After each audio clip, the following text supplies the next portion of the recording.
Freyr, ekki hægt að tala óskapirinn? Jú, þannig séð, frábært að vinna úrvalsdeildarliðið 3-0. Það bara mjög gott og það verið mestmegnis átti náttúrulega bara við frammistöðuna.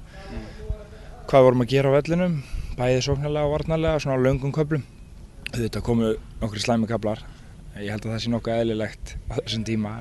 En heilt yfir bara mjög sáttir. Fóru eftir því sem við lögðum upp og gerðum það vel. Þannig að við höfum eitthvað að byggja á. Óttar Bjarni að skila 2 mörkum úr miðverðinum, það nú jákvætt? Það mjög jákvætt. Óttar Bjarni að æfa mjög vel og hefur mikið pláss fyrir hæfileika og bæta sinn leik.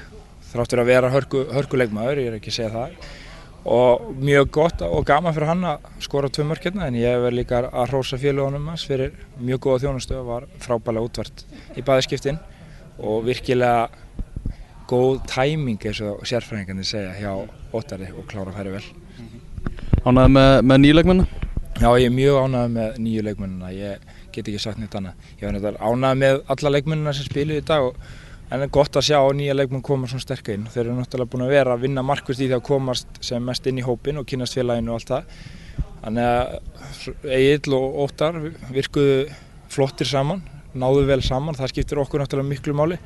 Gestur bara búin að taka miklum framförum í líkamlega þættinum og var góður í dag. Það var mjög jákvætt. Sævar Óli, skemmtilegt kombo þarna frammi í fyrri hálfleik þegar við vorum að spila 4-4-2. Þannig að það var jákvætt og hverjir fleiri nýju spiluðu í dag. Ekki komið með það, svo náttúrulega ungur strákarnir 2. Hérna Daði Bærings og Vesalai. Það var gaman að geta gefið þeim smá mínútur í dag og stóðu sér vel. Sævar bróðinn kynntur eiginlega sem framherji en hann fjölaður en það, hann getur leyst ýmsar stöður.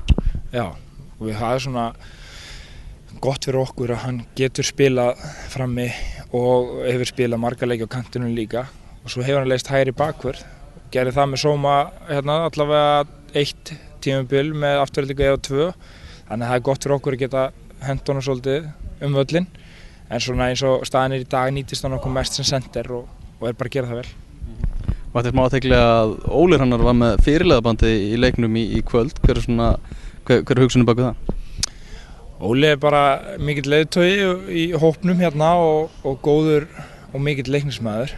Og við erum búin að vera ánægðir með hans framgöngu á æfingum. Við erum líka búin að vera mjög ánægðir með að hann er að temja sér svona ný vinnubrögð og hann átti skilið að fá verðlaun fyrir það. Við, Davíð, erum ekki búin að velja okkar fyrirliða fyrir kemstímabilið 2013 og við sögðum strákunum það, en Óli er með bandi núna og svo eftir Reykjavíkurmótið þá munum við setjast niður og vinna í þessum fyrirliðamálum okkar, hver verður fyrirliði og hverjir standa svona næst fyrirliðana. Næsti leikur, hvernig er hann? Það ekki miðvikudaginn. Já, heldur miðvikudaginn móti Víking. Hérna klukkan 21 held ég líka. Það er líf og fjör. Allir á völlinn? Allir á völlinn.